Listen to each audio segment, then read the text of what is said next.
大家好啊，歡迎咧嚟收睇呢個輸人唔輸陣啊！我哋係今次呢一個時段嘅客席主持啦，我哋係半夜微醺嘅 podcast channel 嚟嘅。咁我係 VVN 啦，咁呢位先生咧係大家好，大家好。係啦，係陳四先生嘅咁樣。幾斯文啊！係啊，頭1分鐘。好文藝啊！我哋而家咁樣。咁咧，因為我哋係好榮幸得到Hong Kong Podcast Community 嘅邀請啦，咁有幸嚟到誠品呢一度做一個少少嘅分享啦，咁樣，咁希望大家咧就今日開心啦，就之後可以 follow 翻我哋嘅 channel 啦，同埋 Instagram 咁樣嘅。係啦，咁就佢哋Hong Kong Podcast Community 佢哋嘅 YouTube channel 啦、IG 啦，咁都可以 subscribe 啦。佢冇叫咁啷啷，應該唔需要啦。咁樣，咁咧我哋嗰個就要嘅。咁你可以 follow 我哋嘅 IG 啦、Podcast 啦同埋 YouTube。咁我哋就係一個podcast 起家嘅一個 channel 啦，咁其後自己一個 backup 喺 YouTube 同因為做 live 嘅關係啦，咁就喺 YouTube 亦都有channel，咁希望大家多多支持。咁我哋希望咧之後嘅宏大目標咧，希望可以成為香港第一個手語嘅 podcast channel 嘅，係啦，咁我哋希望可以達到到目標。咁今日咧就好多謝Hong Kong Podcast Community 啦，咁就邀請咗我哋有一個即係機會同即係俾我見下你哋啦，咁同埋可以一個好文藝嘅地方同大家相見，我哋就未試過咁有文藝氣息咧，後邊係有書架嘅。係啊！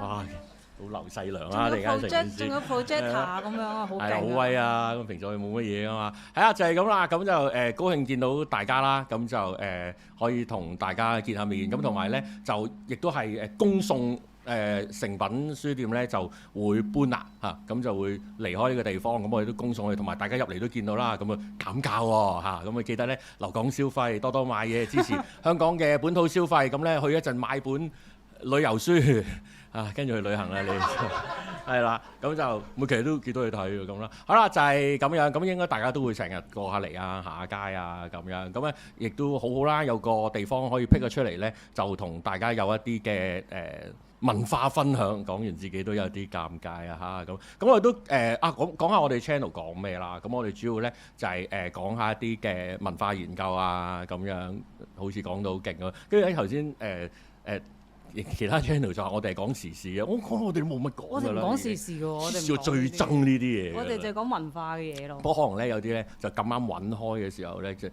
我哋就隔疏啲會講下，可能揀咗嚟聽咁樣都唔奇嘅咁樣，咁啊希望大家都多多支持。咁今日講咩咧？其實都係近排都近呢1-2年咧，見到一啲嘅社會氣氛啦，或者發生嗰啲事啦。我哋主要都係靠 Fred 啦咁樣嚇。有冇人睇 Facebook 㗎？OK 都好啦，咁樣可能喺老人院嗰邊就見好多。係啊。咁咧就其實我哋都有好多聽眾係喺 Flash 裏面好活躍㗎。所以我哋都可以得到好多嘅 feedback， 同埋了解到好多呢個交流咯。係啦，咁樣咁都係，接觸多啲後生仔，咁啊知多啲。原來 Facebook 上面係主要都係鬧台灣人嘅，係啦。咁咧就咪唔係咩？今日講咩咧？其實咧呢件事都唔係近年先至發生嘅一啲事件，可能係近5-6年啦，甚至更遠嘅時間都多發生，但係近年可能有少影響到大家嘅情緒或心情啊，因為喺 Fred 係一個鬧交嘅小園地，唔係一個大園地嚟㗎嘛。咁啊乜嘢咧？我唔知近排多唔多討論，近排又會有呢啲啦。其實主要圍繞住2個嘅大嘅一個文化 topic 啦，就係一個即係早年發生多啲嘅就係，喂，我哋應該咧要入場支持香港隊踢波嘅。係啦，因為我哋係香港人啊，不論佢係對馬爾代夫啊、對新加坡啊、對咩都好啊咁樣。咁另一種就係近排又多啲討論啊，就係我哋要支持港產片嘅，係啦，因為我哋係香港人，唔睇港產片咧就唔係香港嘅，唔愛香港啦咁樣，係啦，咁呢度有邊個唔係香港人啊？唔敢認係咪咁樣？係啦，咁我而家都開始懷疑自己係唔係㗎啦，已經係。好啦，咁咧就跟住咧我就發現咧就開始鬧交啦。就開始鬧交就其實我係佢嚟咗啦，係啊，我哋逼大眾嘅目光睇佢，我哋 channel 嘅奶奶到咗啦，係啦，咁就好多咧就開始進入一個鬧交啦，即係話我唔係唔愛香港，開始進入咗我唔係唔愛香港呢個討論咯，係啦，開始進入呢一啲咁嘅嘢。其實呢樣嘢發生於幾時？其實好耐之前都發生㗎啦。咁咧或者10幾年前咧多討論一個詞語咧，叫做情緒勒索。咁而家都唔興㗎啦，係咪啊？都興㗎。而家興係咩？我見冇乜賣嗰本書㗎嘛。哦，唔係，哦咁樣啊。但係以前講情緒勒索就比較多係喺關係上面，即係可能屋企嘅爸爸媽媽啊對佢嘅情緒勒索啊，又或者好有幸有另一半嘅朋友，佢就會嗰啲男女朋友情緒勒索我啊咁樣。係啊。咁其實一定係同關係有關嘅。咁當然啦，以前10幾年前好興講呢個時候，其實呢個詞就嚟自幾十年前㗎啦。10幾年前咧，因為出咗書咧，成品有得買嘛，係咪先？咁咧就多講嘅情緒啦。佢一定係建基於關係，例如係家庭關係啦，即係媽媽同仔啊，奶奶同嗰個冇乜關係，係啦。有關係非常親密嘅關係。負面啦，不過係咁樣，係啦。咪都有嘅，其實都有嘅，因為我有睇《溏心風暴》。哦，咪好親咯，親愛。我覺得呢個世界最經典嘅情緒勒索咧，即係我早排睇係咪家好月圓啊嘛？你講邊段先？你講邊段先？嘈到拆天嗰段，唔係個段都嘈到拆天㗎。邊段先？係阿李香琴咧要阿孫翻去，即係唔好跟阿李思琪。係啦。何媽，唔係一講姓李，我驚你哋誤解咗係李家定嘅，因為 OK 冇啊嘛。喂，唔講得㗎又。唔知啊。OK。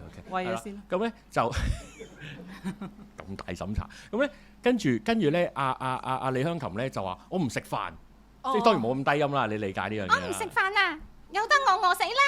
係啊。有當我死啦，跟住咧咁，因為佢屋企係夏雨屋企啊嘛，夏雨叫咩名？我唔記得咗。有嘅啦，係啦，阿強啊，跟住佢話我寧願餓死，我都唔食飯。租爆啊，係啊，租爆啊。TVB 改名真係好啦，咁咧就話我跟住阿李香琴咧就好高音啦，跟住佢就話咧我寧願爬上房翻房喺房裏邊餓死，我都唔食飯，即係 until 啦，直至阿孫咧翻嚟為止。呢個係一個咁跟住夏雨咧就走上房，都其實大家冇乜共鳴嘅呢樣嘢，冇人屋企喺樓上噶嘛，因為即係你屋企你間房咪會到啦咁樣啫嘛。好啦，跟住咧阿夏雨就好緊張，點啊就跟住咧唔係最勁嗰幕就係咧我 TVB 都係弱路，跟住咧李香琴嗰張70幾啦，喺個樓度爬咯。好慘喎！我又唔知道具報咗得好唔好噶嘛嗰啲，跟住跑走快，跟住響音樂啦，定係？係啊，我冇準備音樂添。但係第二輯好似唔係過音樂啦，已經。另一個啊，真係揾下先。嗰個爬好慘啦，好慘啊！咁你知阿李香琴咪水汪汪咁樣啦，咁咧跟住上到去喎，跟住好慘有一定係打心口㗎啦咁樣。係老人家冇用㗎啦。咁跟住阿夏雨就走上去啦，咁就話冇啦，我而家即刻就 call 阿孫翻嚟嗰啲。我覺得咧係我近年見最強嗰個情緒勒索嚟。即係邊人扮嘢扮到咁嘅啲阿婆咁樣，咁啊呢個開始，咁當然近年好似冇咁多討論呢樣嘢，其實嗰個討論可能有少深化咗或者轉化咗，可能我哋成日喺唔同嘅關係裏邊都遇到情緒勒索嘅。頭先我哋講網上啦，即係問你愛唔愛香港啊，你係咪香港人啊？愛唔愛香港電影？愛唔愛香港電影啊？咁啦，咁或者係平時即多啲討論啦，可能係職場上邊啦，即係為咗公司好，你應該再留夜啲做嘢喎，咁樣係啊，為咗公司嘅業績，同埋最經典嗰3個字啦，因為唔講粗口嗰陣，拍爛檔啦，跟住你諗粗口追咩咧咁樣，係啦，拍爛檔啦，即係同埋咧好興講喺公司，大家一家人啊嘛。哦，係啊，我對屋企好，我唔嚟翻工啦，黐線嘅你都咁啦，咁就共度時間啊！共度又嚟啦，咁樣你發嗰陣又唔預我，咁咧仲有就係家庭裏邊啦，即係為咗頭家好啊，或者係你唔愛媽媽啦，你唔讀書就媽媽供書教學養你10幾年，12年免費教育，去旅行都唔請媽媽咁啊！係啊，有啊！即係，我同女朋友2個去日本4日啦，跟住咧阿媽就開始揼心口。女朋友識咗4個月，媽媽養咗你22年。好，你哋就去心齋橋，我就去九寨溝嘅，係啦，800蚊去喎，仲話盲盒旅行團喎，去到帶阿媽去邊啊？話地中海喎，大笪地中環海洋公園咧，1日遊啊，頂啊，咁樣啦，就係呢啲啊，好多遇到呢啲咁啊近排咁當然啦，網上討論好多啦，跟住咧其實一定係會走向一個纏繞嘅，就唔係纏繞睇唔睇戲呢個問題，唔係纏繞喺譬如即係以前就可能參與一啲社會運動啊，可能上下街啊呢啲咁嘅嘢啦。咁啊跟住咧又有一啲咧就係講緊支唔支持嗰套電影係啦。跟住你唔支持呢套電影咧，就等於唔中意香港電影。之後望一望唔識嘅呢套嘢咁啦，有好多唔同嘅情況，跟住開始，跟住咧就會進而咧，其實就唔再討論翻本質嗰嚿嘢啊，跟住咧就會討論翻咧就係大家互相喺度爭拗愛唔愛，最慘就係咩咧？被鬧嗰個咧，佢又真係走去上嗰頭咧，就真係唔係愛好愛嘅，跟住又影相俾你睇，你睇下我有幾多寫住香港嘅 T 恤，愛心香港嗰啲啦，唔係或者影好多戲飛，睇好多電影啊。係啊，我有好多㗎呢啲，我睇好多戲㗎，你有冇睇過賭聖1999啊？咁我未出世咁啦，咁啊有呢啲咁嘅爭拗啊，跟住有一日我咁去睇 friend，我睇我諗緊就係、其實使乜理呢班人咧？咁當然唔理嗰啲唔理啦。但係我諗緊就係究竟情緒勒索傷害緊啲乜嘢？同埋或者去翻一個我哋嘅生活層面，就係情緒勒索，我哋應該要面對啲乜嘢？喂，咁要問啊，就係喂，其實你哋知唔知勒索同情緒勒索有咩分別嘅本質上？幾整好似冇聽眾咁樣。勒索係要俾肉金嘅。肉金係咪肉金啊？嗰啲嘅。50係啊，嗰條叫肉唔係嗱咁嘅，因為好多時咧可能會誤解咗一樣嘢，就係勒索就勒索錢，情緒勒索就勒索情緒，某程度上係啱嘅。但係咧，即係白馬非馬啊嘛，之所謂可能可以睇下哲學邏輯入門，即係邊一格高有得睇啦。咁咧就講，喂，咁你要知喎，我哋要基礎好基礎知個本質。勒索係咩咧？就係攞咗你嘅嘢。然後你要做一啲嘢，如果唔係呢，我就會傷害你啦。咁嗰個就係勒索。情緒勒索係咩呢？唔一定攞咗你啲嘢，但我要你做一啲嘢。如果你唔做嗰啲嘢呢，我就傷害我自己啦。呢個就係嗰個本質嘅分別。勒索係傷害你被勒索嗰個，情緒勒索係傷害勒索人嗰個。即係你唔做某啲嘢，我就會傷害我自己啦。咁傷害我，你就會傷心啦。咁李香琴又爬上嗰條樓梯度啦，係左靠右靠。嫲嫲幾廿歲。啱啱換咗膝頭哥教啊，又話骨質疏鬆啊，跟住靜脈曲張啊，腳拇指外翻啊，跟住。但係呢個勒索嘅前設係佢 assume 你哋大家關係好，你會緊張佢嘅開心唔開心，佢先可以做到呢樣嘢。呢個係啊，即係話佢知道你需要維係呢個關係，所以我共同啦，或者點樣都好啦，所以你需要作出某一啲嘅回應或者行動，令到佢覺得你緊張嘅嘢得以保存嘅。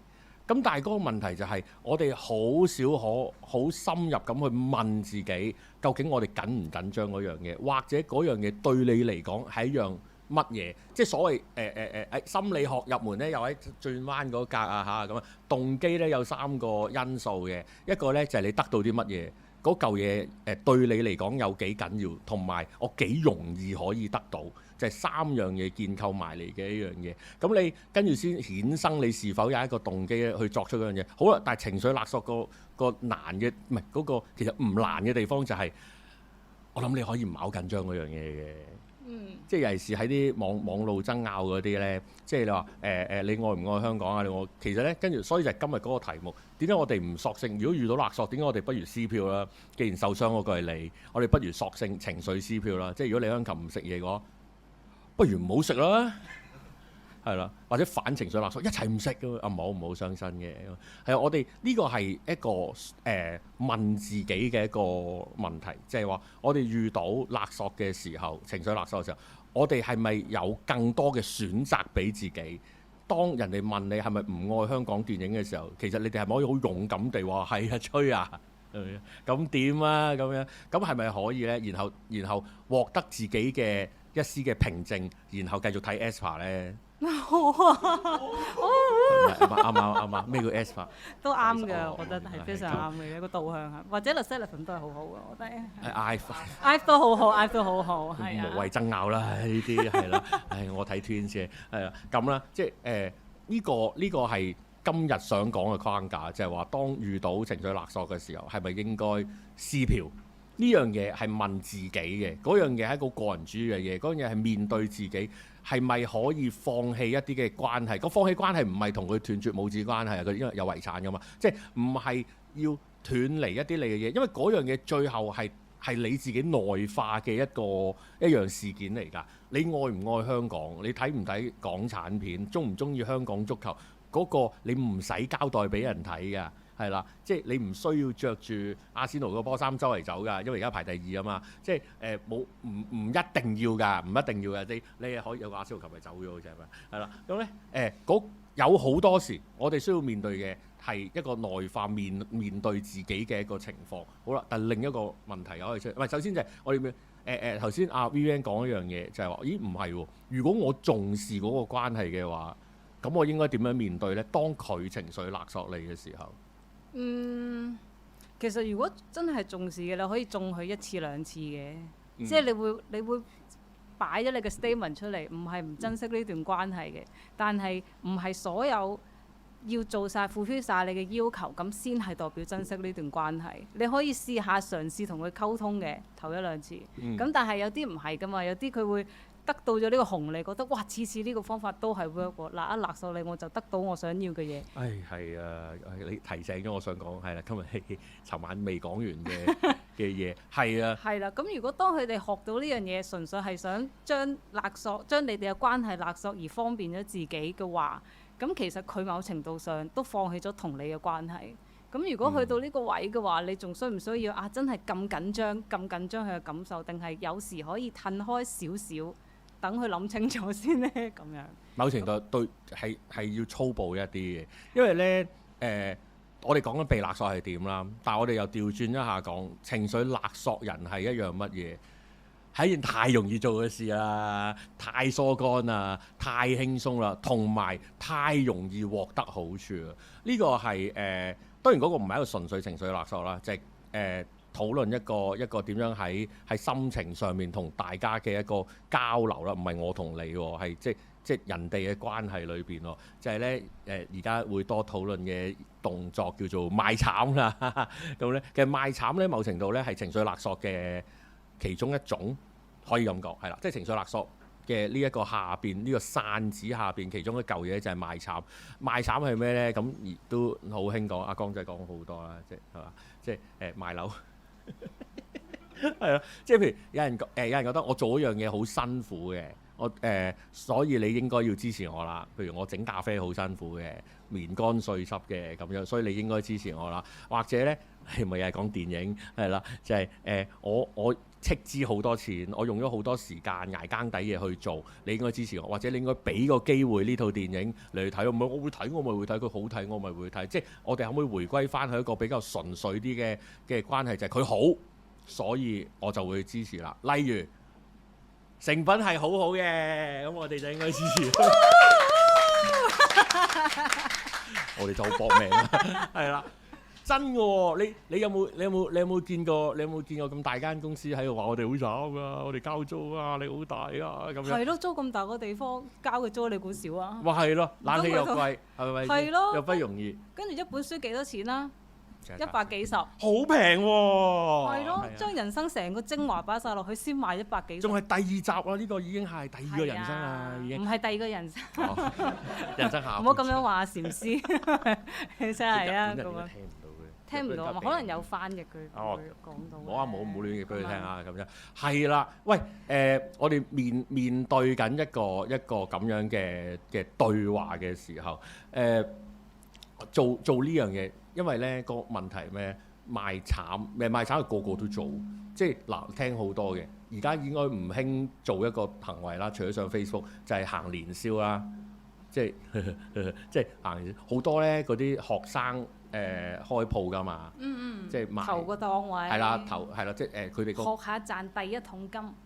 哇！用個桶去計啊，年宵喎，嗰個桶芭比玩㗎，係啦，通常係經濟科老師啊嘛，話教佢哋做生意啊嘛，其實即係教佢哋一個有錢嘅關係裏邊嘅 group project 點樣鬧交啫，嗰個係 economy of scale 咁。係啦，跟住就喺大學嘅時候點樣杯葛人啊，同埋同 tutor 講，喂佢改晒我份 PowerPoint 喎，咁仲用 PowerPoint 點解今日咁啦？咁係呢啲咁嘅嘢啦，係啦，年宵又係好多時就係話喂。通常嗰幾個經典嘅詞語啦，就係本土製作啊、學生經營啊、咩原創啊呢啲啦，咪又係淘寶係啦咁啦，即係一啲咁嘅嘢。但係嗰個問題係呢樣嘢究竟為嗰個嘅貨品可以加到幾多分，或者佢咪可以增加到價值咧？唔係冇㗎嚇，唔係冇㗎，即係可能佢呢樣嘢係值得你去支持嘅，但係嗰個唔係一個支持嘅最主要嘅元素啊嘛。即係如果一個基本嘅買賣嚟講，我梗係覺得佢一係抵，一係品質好嘅啫，而唔係一啲外加嘅因素。外加因素唔係唔重要，即係話假設兩樣嘢差唔多，我比較支持本土嘅製作嗰樣係嘅。但係好多時咧就會將佢變成咗一個主要售賣嘅一個 point 啊。講英文添，幾威 J 特媽咁係啦，即係話俾佢聽。主要售賣嘅一個 point。好鹹濕啊咁樣係啦，咁啊就3個 point 咁啦。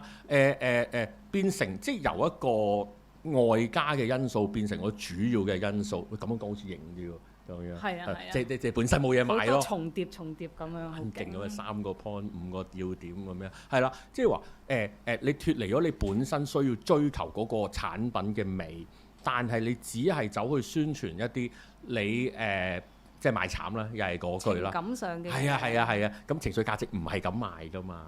情緒價值係男朋友賣嘅啫嘛，係啦。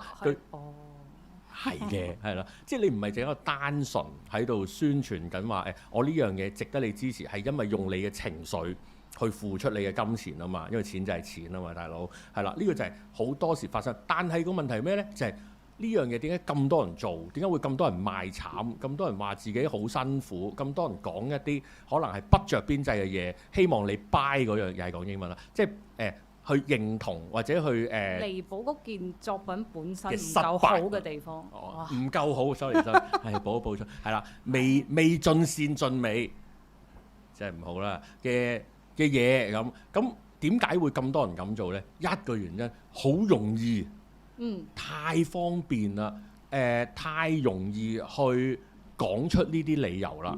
係啦，點解你今日嘅工作做得唔好啊？咁樣因為電腦壞咗咯，輕機咯，係啦，因為心情唔好啊，塞車啊，火車出軌啊，係啦，地鐵爆胎啊，呢啲咁嘅原因，你用好多外加點解啊？講呢啲原因太容易，做呢啲銷售太輕鬆，因為我付出嘅嘢好少，比起我要做好我嘅產品容易好多。第二就係我用一個咁樣嘅銷售方法，即係話支唔支持？電影又好，運動又好，你去買飛嘅一啲行為又好，買一本書又好，係唔係做好嗰樣嘢？唔係，只係話俾人聽，我係一啲外加嘅價值。第一，我做好易；第二，受嗰個仲容易受好多。可能我做好一個產品，可能我錄好一碗雲吞麵，佢都未必 buy，佢都熱嘅，呢條聲嘅咁樣一句講完，即係你話哇，你上碗雲吞麵不如唔好上咁樣，唔係，可能你轉個頭，冇人知咩事鬧碗雲吞麵垃圾係啦，垃圾咁樣，心記雲吞麵咁啊，舉個例啦，咁樣係啦。但係喂，冷靜啲你哋係啦，唔好話俾人聽講緊乜嘢係啦。但係如果我要做好個 product 係難100倍、100萬倍，但係我只需要話俾人聽，我好慘，可能我屋企人過身。我咧就要捱大嗰個細路，或者好多唔同嘅嘢。又或者我真係俾咗好多心機落去㗎咁樣。係啦，呢句。雖然做得唔係好好。係啊，嗰樣嘢，第一做嗰個又易，受嗰個又易，咁變成乜嘢咧？當嗰樣嘢就係頭先阿 Vivian 所講啦，就係我得到個紅利之後，我就會不斷想延伸落去，就係嗰個有少守株待兔嗰個成語故仔啦。就係當我得到一次着數咧，我就會繼續想攬等一個更好嘅着數出現。可能我終身都係想咁樣，因為其實每一個行業都會發生呢啲嘢嘅。即係我哋唔特別指向某啲行業啦，因為可能呢度唔係好想講咁樣。但可能佢話佢唔過海嘅。我唔係講乜嘢，即係唔係講即係輕鐵啦咁樣，係啦。咁點解咧？可能佢喺某啲方面佢着數係多咗嘅，佢賺多咗錢嘅，佢得到好咗，或者就係我好過我好辛苦咁樣寫本書出嚟，或者我好辛苦咁樣做個節目出嚟，可能我用簡單啲嘅方法去賣好。咁當然啦，呢個世界有一啲容易啲賣嘢嘅方法，但係唔係咁樣銷售情感嘅，可能我着少啲啊咁樣，或者咁都係提供另一個情緒價值嘅。我係非常之歡迎可以睇到更多呢一啲嘅媒體嘅，係啦。咁當然啦，只不過就係上個嗰個係同你哋講嘅，即係唔係同我哋做緊呢啲嘢嘅人講，就係努力係。個回報可以好低嘅，甚至冇回報嘅，佢好辛苦嘅咁樣。雖然我哋有聽眾會覺得肌肉係唔會出賣你嘅咁樣，你去到平台期先講啦嚇。係啦，係啦，或者減肥係咪有效？唉，不如講減肥有效，不如話我好慘仲好啦，咁樣係啦。藉口係好容易係啦，但係更之疑嘅就係你用唔同嘅藉口，用唔同嘅標榜嘅嘢去換取到你嘅優勢咧。第一賣嗰個又易，受嗰個又易受，嗰個咧係會造就成嗰個行業啦，或者你自己啦，係不斷沉淪落去嘅。即係可能到某一個時期，10年、8年之後、10年、20年之後，到有一日啊，會唔會你個行，或者你喺你個行裏邊已經開始慢慢消退啦，慢慢唔夠競爭啦，或者慢慢失敗啦，開始失效嘅時候啦，其實想追翻轉頭已經太難啦，已經太難去追翻啊！我應該當初要點樣營運我嘅事業啊，我嘅工作啊？原來我就係花咗最黃金嘅時間走去話俾人聽我好慘，但係最慘就係你成功啊嘛！即係嗰個係呢個係我哋近年見好多呢啲狀況，最慘就係佢真係 work 啊！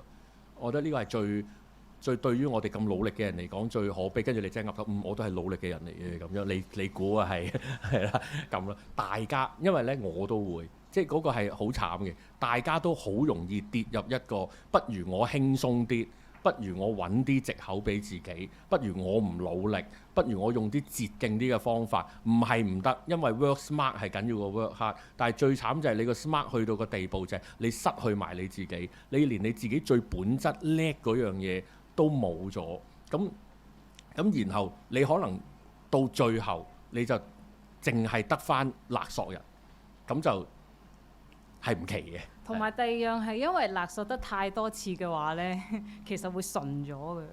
係啊，即係除非你越嚟越慘，你可能今次係我擺咗好多心機賣呢個慘，跟住下次就係話我賣車啦咁樣，下次係另一樣嘢。咁可能去到你下次就唔可以再用同一個藉口㗎啦嘛。係啊，上次已經賣咗車，今次又賣車啊咁樣。賣車你仲早咁樣，我哋已經咁大家會避開呢個咁諗。哎呀，你要醒目啲啫㗎。咁而如果你一路都係賣你嘅慘去得到你嘅成功，而你本身係冇努力去琢磨你嗰個專業嘅話，其實你最尾都係會成就唔到你想做嗰樣嘢。最尾得返賣慘咯，但係慘只會越嚟越慘㗎嘛。係啊，因為我都見好多呢啲咁嘅 case， 我身邊嘅人又好啦，我工作上遇到嘅人又好啦，咁樣或者我自己都好啦。咁你話吓係咁容易，係就係咁容易。係好容易，但係嗰個係好短嘅成功咯。係啊，嗰個係令唔到你嗰個 career 或者你嘅人生係得到長遠嘅成功。係啊，你當然你人生好多事業嘅，你要湊小朋友，你要返工，或者你有公餘嘅一啲嘅活動要去做，或者你要考某啲嘅資歷，或者你要做 gym 咁樣，你做好多嘢，或者你想做某啲嘢叻啲，可能你要玩 wakeboard 做某啲動作要做得好啲啊，想達到某啲嘅要求，但係你最終可能你都同自己講，最慘就係你賣慘同自己賣啊嘛。你同自己講，自己都慣咗。係啦，最慘就係你原諒，唔係其實咧原諒自己係要嘅。即係有時咁逼死自己都係無謂嘅，原諒自己要嘅。但係咧，原諒自己還原諒自己，原諒自己之前，好似我哋 channel 成日都同大家講，唔係只係喺個 description 講嘅啫，即係我哋要誠實咁面對自己。當我哋喺原諒自己之前，係要同自己講，我真係賴嘢啦，咁樣我自己真係冇用啦，咁咧係好過同自己講，其實只係因為咩理由啊，咩原因做得唔好，算啦，我哋下次再，冇下次啦，咁樣咁仲好，因為人係應該放棄嘅，即係人係應該遇到某啲嘅嘢做唔到係應該放棄嘅，有啲嘢唔識係應該放棄嘅，唔係做 gym 咁樣。唔係人係唔應該樣嘢都要執着，係啦，唔好樣嘢都放棄。係啦，但係要面對好自己，你先至get ready。我見影相啊，懶威啊，唔好嘥啊嘛，咁係啦，咁咧啱啦，咁借機咧就想講下呢本書咁啫，成品有得賣喎，咁好平喎，即係110蚊啫喎。係啊，同埋佢有幾集㗎。係啦，咁我哋今日攞咗呢本咧，就叫做不執着的練習，咁就係第2冊㗎啦，已經係。係啊，佢呢一個系列係叫別對每件事都有反應啊。咁就係星野俊明禪師出嘅禪書嚟嘅。禪書啊，好禪嘅書。咁喺裏邊咧好切合而家嘅時代嘅咁樣，咁咧就比較簡短啲啦咁樣。咁咧主要有一啲金句形式咧喺每一版俾大家去睇，亦都分咗幾個part嘅人際關係啦、對自己嘅內化啦、工作啦呢啲。佢個好處係咩？幾切合而家呢個年代，好似睇 reels 咁樣嘅。係啦，短短地咁樣，咁咧可能會講一啲話俾自己聽，即係譬如活在當下啊，唔好將啲小事記心啊，唔好煩躁啊，咁你話就係呢啲，唔係嘅，佢裏邊有一啲比較更加突破到框框嘅一啲嘅諗法，俾到大家嘅，即係譬如點樣減少你嘅情緒啊，或者你應該放下啲乜嘢啊咁樣。係啊，同埋佢如果面對別人俾好多嘅情緒包袱你，其實你可以點樣處理？佢都會有講好多，因為好多時我哋就好容易就聽，好容易就剔咗人哋俾我哋嘅嘢，因為呢個係人嘅習性嚟㗎嘛。但係佢呢本書就會教一教大家，其實別人嘅情緒係別人嘅。你唔需要去剔或者處理別人嘅每一個情緒，反而係應該處理咗自己嗰個先。呢個都可以係其實佢配合緊呢20-30年嘅年代嘅。其實我哋呢一輩人，唔好意思，啲後生仔俾我立咗你埋嚟，係啦，呢輩我哋比較個人主義啲嘅，我哋早一輩比較家庭主義啲嘅，再早一輩就可能係國家主義多啲嘅。冇話啱定錯嘅，但係我哋都要留意咧，就係我哋太個人主義嘅時候咧。我哋有時唔適應一啲同人一齊同一個框架，即係同一條船點樣，或者同一間公司去點樣去營運嗰個關係，因為我哋太自我，一面對一個共同嘅關係嘅時候咧，我哋不其然會承受埋人哋嘅情緒啦、工作啦嗰啲都唔奇。咁咧，其實呢本書咧，其實正咧可以同大家再分享下，即係佢同你分享，唔係我，即係咧佢同你再分享下咧點樣去理解翻或者梳理翻呢啲關係啊，或者梳理翻你自己嘅情緒。因為咧講咁耐啦，講咁多嘢啦，咁樣最想講係咩咧？就係 subscribe 我哋嘅 channel，一陣先講。咁咧最主要就係咧。最大嘅勒索，最大嘅情緒勒索，最大嘅賣慘，最慘就係咩呢？就係自己勒索你自己。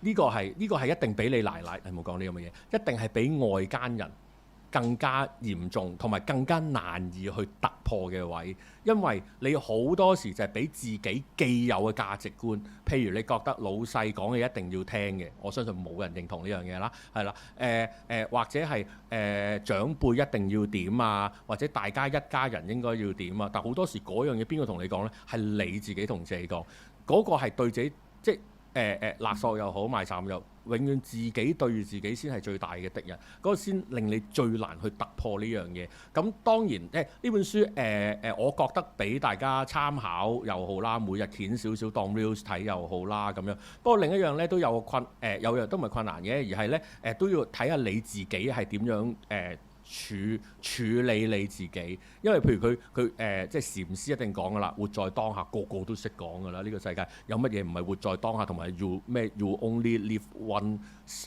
呢啲啊咁樣。但係你唔係同個個人都講活在當下噶嘛？因為如果即係多下個禮拜出糧，你第二日就使晒啲錢，咁就實在太活在當下啦。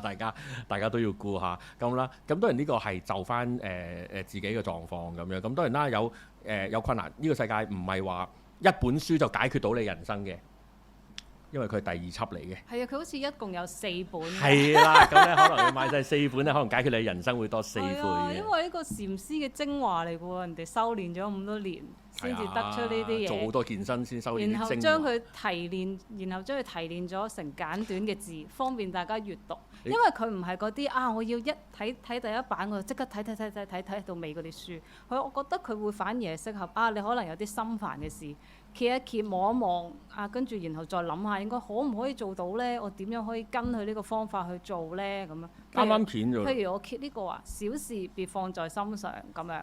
即係 fresh 嗰啲嘢碌過咪算咯，俾人鬧咪算咯，你鬧完人佢駁翻嘴咁咪算咯。其實你都唔記得佢係邊個㗎啦，你連佢個 user name 都唔記得。係啊，因為我啱啱片嘅啫，咁樣都係講呢啲。其實所有人都很幼稚喎。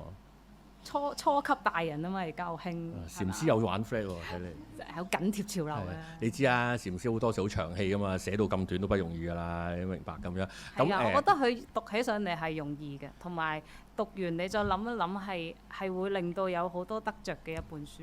不過警告大家，我諗大家都好容易，即係尤其是後生仔啦。咁你一定敬你自己後生仔啦。即係好多時都會跌入咗一樣嘢咧，就係人生你揾呢啲書咧，即係唔好當咗佢工具書。人生咧就會當咗，即係你個人係咪人生？你人咧就會當咗呢啲咧係你人生嘅秘技。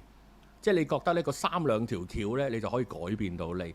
人生冇咁便宜啊，大佬！即係唔好同我講追女仔俾3條橋我啦，冇咁便宜啊！你個樣咁冇嘅。佢雖然係好短，但係佢唔係一個人生嘅秘技。睇完咗，掂咯，我今次搞掂啦咁樣，唔係嘅。佢係需要你內化嘅。